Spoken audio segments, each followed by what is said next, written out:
This episode of WDW Today is being sponsored by All-Star Vacation Homes. And the next time you're considering a trip to Walt Disney World and want a lot of extra space for where you're going, maybe you're going down in the fall and say, I'm going to Walt Disney World, but I don't want to miss the big game, and the idea of being squished into the ESPN Club doesn't really excite me. Why not watch the big game while you're at Walt Disney World in your All-Star Vacation Home on a huge TV in your own movie theater room? Comfy leather seats for everybody there, the big game on the screen. I can't do anything about the Steelers, but you know what? At least the game will look awesome, even if your team doesn't. Give them a try. Visit them online at www.allstarvacationhomes.com. This is Walt Disney World Today. Give us 5 minutes, and we'll give you the world. It's Friday, October 2nd, 2009, and this is episode 625 of WDW Today. I'm Matt Hochberg of StudioCentral.com. Joining me on today's show is Mike Scopa, a senior feature writer and blogger for allears.net. Welcome, Mike. Did you forget to turn off those robots? Test track. Test track. Good. Test track. Test track. Also joining us on today's show is Len Testa, co-author of the Nuptial Guide to Walt Disney World. And Len, our listeners want to know when that Test Track single is going to be coming out. It was all set to have Kanye produce it, but dude, I so totally can't do that now. I am thinking duet with Taylor Swift though. Very nice. That's, of course, for those who don't understand, that's a reference to Magic Meets 08. Yes. And in the video, Megan Fox will be in the video, right? Yeah, exactly. Yeah. She's no Angelina Jolie. Also joining us on today's show. Well, that's an old reference right there. Thanks. Also joining us on today's show is the fabulous Annette Owens, a manager of customer relations and group services for MEI and Mouse Fan Travel. Welcome, Annette. Hey, guys. Happy Friday. Woohoo! And joining us on today's show, we also have a special guest. It's Henry Work, a developer for TouringPlans.com. Welcome to the show, Henry. Hey, guys. Thanks for having me on. You've got a lofty goal to reach. I mean, the bar's been set pretty high by Mr. One Fred Hazelton. So, I know, Superfan 99. It's a tough act to You're follow. going to have some big shoes to fill, my friend. Canadian ones at that. Yeah, Canadian shoes, they're in metric sizes, so they're automatically bigger. And they're furry on the inside. So Henry has to be taller. He just has to be taller, though. Oh, yeah, I'm definitely taller. Good night. Well, on today's show, we brought Henry on to talk about something he recently did, something that a very, very hard thing to do, and Henry attempted the ultimate touring plan to the Magic Kingdom. So before we even talk to Henry, Len, let's talk about what is the ultimate touring plan to the Magic Kingdom and talk about why it is so ambitious. So the Ultimate Magic Kingdom touring plan is a touring plan that encompasses every attraction, show, parade, firework, live entertainment, and a lot of character greetings in the Magic Kingdom in a single day. So depending on how many attractions and rides are open, it's anywhere from 45 to 52 or 53 things in one day. It's grueling. The idea came about when we were first developing the touring plan software for the book, and Bob had this line in the book prior to like 2003 that said that no matter what, even if you could have zero wait at all of the attractions, you couldn't see everything in the Magic Kingdom in one day. So we were sitting in Bob's dining room in Alabama one day, testing out the software, and Bob said, "Hey, just for kicks, put everything in there and see what happens." And it actually came out with a plan, and it said it could be done. But we weren't really sure if that was if the data was right, if the touring plan was right. So we put a note, I think it was a 2003 or 2004 edition, and we said, "Look, the software thinks you can do it. If you want to give this a shot, we'll give you the touring plan for free. Just let us know if you want to do it." And so it turns out that the first guy to attempt it was a guy named Ed Waller, who teaches at the University of Houston, who happens to be a marathon runner. So he was perfectly suited. He was like who's the guy that broke the 4-minute mile? Roger Bannister. Yep. Yeah, Oh, that's right. It was an old running buddy of Scopus. So it was like having Roger Bannister test out your shoes, So he did it actually. He did it in I think it was like 40 some attractions in around 11 hours. The interesting thing was we'd done spreadsheets and everything ahead of time. It was almost like we were tracking a space shuttle launch, because we knew about where the computer program thought he was going to be at various points of the day, and he was keeping in touch with us via cell phone. And by he was doing it on some day, I think a day in February. By like 11 a.m., we knew that he had got through all of the big attractions, and everything left was essentially constant wait stuff. So we knew he was going to do it. So by 11 a.m., we knew he was going to do it. It was a really good feeling that day, actually. So the record's actually been broken a number of times since then. We've had families do it. We've had groups do it. We've had individuals do it. But the one thing they have in common, the people who are generally the most successful happen to be marathon runners. I don't know whether that says anything about it or not. I know, and that one time I was down there, 2004, 2005, I think it was, either 5 or 6. I was getting ready to do Race for the Cure, and a couple of people came up to me and said, "Are you Mike?" Yeah. Len said to look for you, that you'd help us. We're going to do the Ultimate Touring plan tomorrow, and he said, you could give us some tips. And I'm thinking, holy crap, I'm going to kill Testa, Don't. So what I did, Len, is I immediately made up. I said, okay, well, here's one. If you go on the train, what you want to do is you want to sit in the last car on the train. If you're going to get off at the stop at Main Street USA, and they said, why? Well, if you're in the last car, then you're right near the exit. So you get off the train and you go right down and oh wow, that's a great idea. I said, yeah, I think Len mentioned it to me. So yeah, I remember a whole bunch of runners coming up to me that year and saying, Len said you can give us some tips. So the current record right now is 52 attractions in 11 hours and 15 minutes by Ryan May and Jeannie Matuski. I think I mispronounced her name. But if to put that in perspective, their average wait per attraction was less than 4.5 minutes. Wow. Yeah. Didn't go in the summer, now did they? When did they go? No, they went in January. But that being said, so we've had people set records on July 5th, on July 3rd, wow, on July 4th. Really? But, August. They are running some children over. No, it's a testament to how efficient the Touring Planet software is. Yes, it is. Yes, it is. Yeah, has nothing to do with knocking people out of the way. Very little. Anyway. Now Henry attempted this, and now Henry, unfortunately, you weren't able to do all of it, but you did have quite an experience from it. So let's talk about Henry. What when you attempted it, talk a little bit about the experience as a whole. Yeah, absolutely. I mean, it was pretty cool to, go to Disney World. Like I've probably gone once a year since I was a kid, and to add another layer of a challenge to sort of like take your experience to the next level. So it was pretty cool to want to just experience everything, but also to sort of try to do all these optimizations on the fly. So yeah. What now tell us, was this by yourself an attempt solo? Did you try it with someone else? Right, yeah. So it was me and my father, Stuart Work of Columbia, Maryland, and we are not marathon runners. We're a bit crazy, I guess, but we decided to do this. There was one day in our trip, we had about a 6-day trip, and there was one day where the Magic Kingdom was open for 14 hours. And it had an extra Magic morning, and so we thought that at least we could survive and do a significant portion of it, and also try to see if we could go for the record. Okay, well let's talk a little bit about your day at the Magic Kingdom and trying this. Tell us how you got started here, and what was your first real issue or challenge that arose? Yeah, so I think one of the biggest lessons that I think is to follow the plan, and more than that, to know the plan. So one of the big things that I did was we printed out a bunch of copies of it, but also we just went through it a bunch of times. There are actually attractions in which I didn't know where they were in the Magic Kingdom before we attempted it. And so, a couple of days before we sort of scoped them out, we walked through Toontown a couple times, and I didn't know where story time with Belle was exactly. And so finding the locations helped a lot. And also I think, one good thing that we did was we, printed out a list of all the show times and made sure that, we actually checked Steve Soares' site, which is a great resource. 'Cause if you wait till the day, where you get the little time card, some of the things that Len has you do on the plan are not actually listed on that.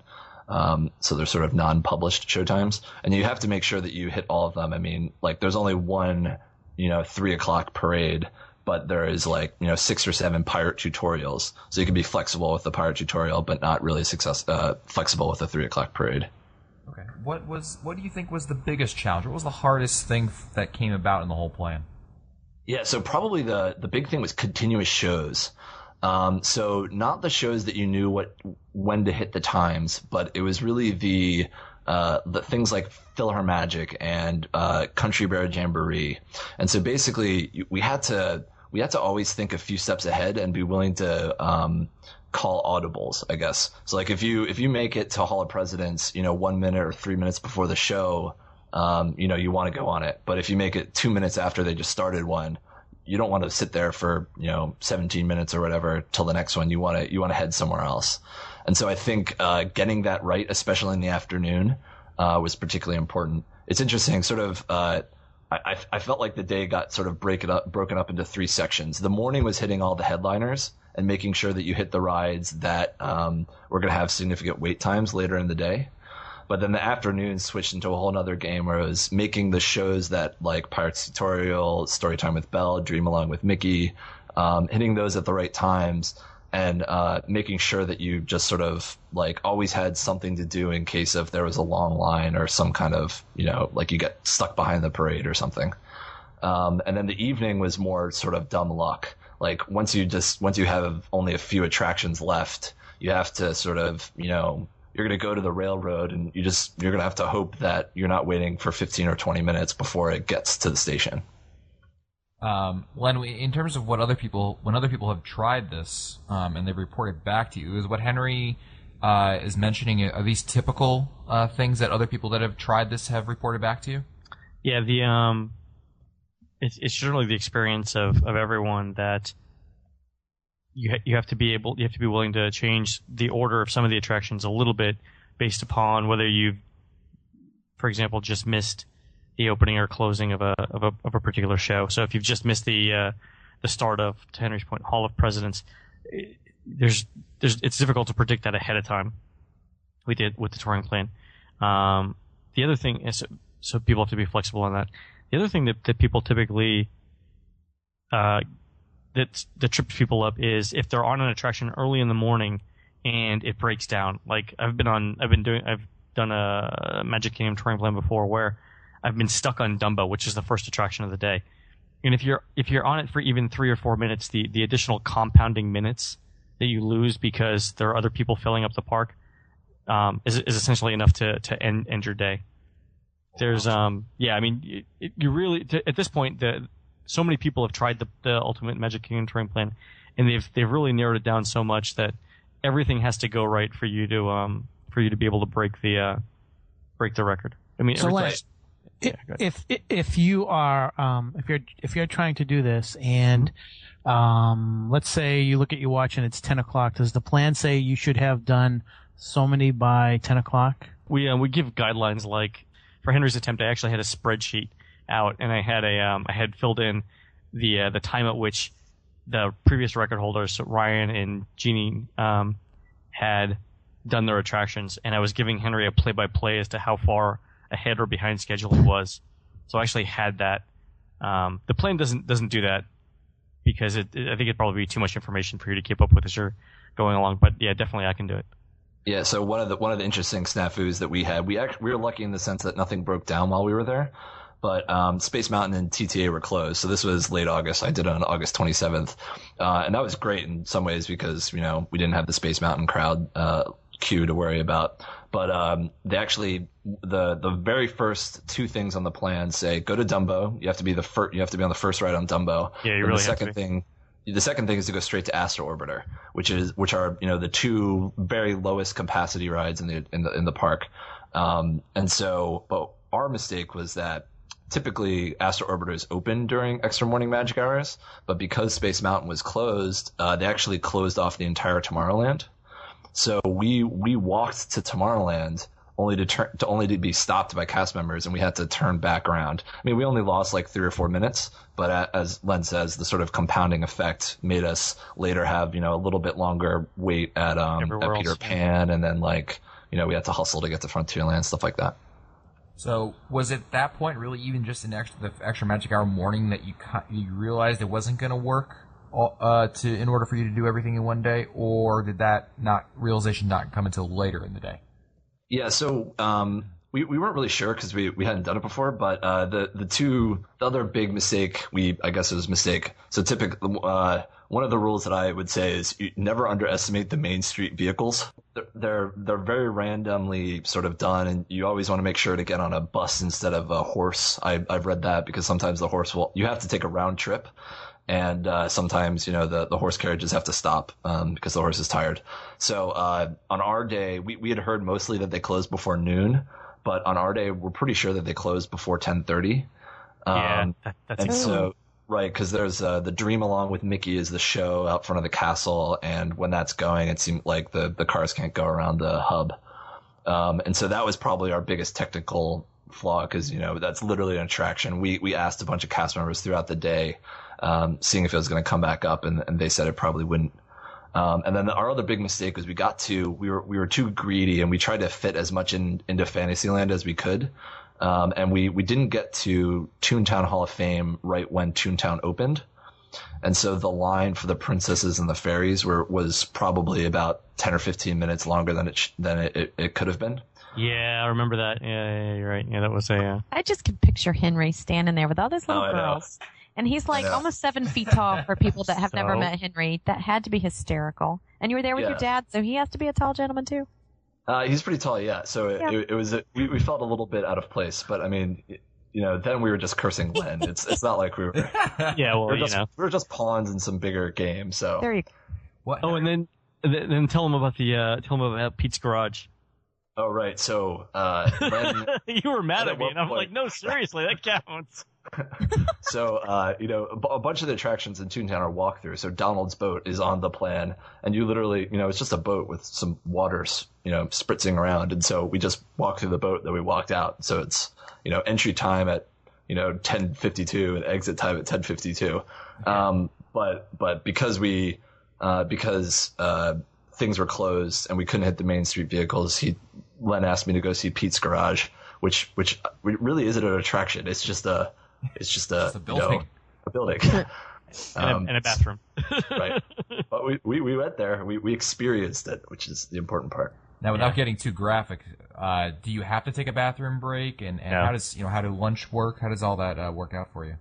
Well, so do you have to take a bathroom break? Well, you're in the park all day and you're not allowed one? Well, no, maybe I don't know if it's in the plan. Let me put it that way. Well, there ain't no sit-down meals in the plan. Let's put it that way. Right. So, most of we didn't hold it or anything. We had to, and when we ate, we mostly ate counter service, and we sort of, I don't know if this is fudging the rules or not. Len could be the referee, but we would be like watching the parade and eating. So that's sort of how, I think we got hot dogs at a very a zero wait at like Tony's Town, Tony's Corner. So that was pretty quick. Okay. And also, you're stuck on Tom Sawyer's Island as part of the plan for 15 minutes. So stuck. You get to experience the joy of Fort Langhorne and Tom Sawyer's Island. And so that was a good bathroom break. And one other thing that's a good point, I think, is like Scopa says, is you really need to know the rides and the queues. So there are a few things that you can do to sort of optimize your time on the ride and therefore getting off of it quicker. So like the classic example is Hall of Presidents or Country Bear Jamboree. Take the time to sit all the way closest to the exit so that you're not sort of stuck behind people as you scurry off right at the end of it. And then another good one is Haunted Mansion. So if you know the stretch rooms really well, you can stand at the part where the door opens up after the sequence and then rush off to get on the Omnimover section the quickest. And therefore, if you're the first on the Omnimover, you're the first off. And that saved us probably a few minutes as well. What was the most surprising thing for you coming out of this? Looking back on it now, what really surprised you the most from this attempt? I think it's just the sheer I definitely experienced a bunch of attractions I've never experienced before. I mean, there are a few that I don't really like to experience, so I don't. But also, I'm surprised at how many shows the Magic Kingdom actually pulls off in a single day. Yeah. Looking at the schedule and seeing that they do 6 pirate tutorials and 6 story time with bells every single day, and then seeing the Frontier Hoedown for the first time. I don't know if anyone's ever seen that. I thought that was pretty cool. typically I'm off writing headliners, so it was really cool to see things, forcibly see things that you hadn't before. That's the thing. I think that's one of the benefits of the plan too. Everyone thinks you're running from attraction to attraction, and you are. But if you really want to see the scope and scale of the Magic Kingdom, and you want to have a little bit of a challenge or a little bit of fun while you're doing it, there's no better way to do it. Absolutely. So now, last question for you, Henry. Are you going to try it again? Well, yeah. So it's I think Len and I are going to scheme to try to see if I can attempt one in Disneyland. I'm from California. I live in California now, so it's easier for me to get down there, which is going to present a lot more interesting problems. There are many more attractions in Disneyland, and there are many more headliners that have long standby lines. But if I go again, I think I definitely want to try it again in Magic Kingdom at least once. Cool. Well, thank you, Henry, for sharing your experience. And absolutely, second time's the charm, is what I hear. Yes. Very good. And don't forget that this episode has been sponsored by All-Star Vacation Homes. And after a long day at the Magic Kingdom of trying to do every single attraction and, including all that beautiful time at Tom Sawyer's Island, you're probably going to want to go back to your room afterwards and take a nice, long, relaxing break, maybe even for a day. And, what better place than an All-Star Vacation Home? I mean, you're going to have your own private pool with no annoying kids except your own annoying kids, full amenities, your own private bedroom for everybody. Lots of great things that only an All-Star Vacation Home can get you for a fraction of the price of the same type of amenities if you were to stay on Disney World property. Give them a try. Visit them at www.allstarvacationhomes.com. You can find our older episodes, read our show notes, or send us your comments. Visit the WDW Today website at wdwtoday.com. For Len Testa, Mike Scopa, Mike Newell, the fabulous Annette Owens, and Henry Work, I'm Matt Hochberg. We'll see you on the next show. Stupid Judy, stupid energy. This has been a production of Mouse World Radio.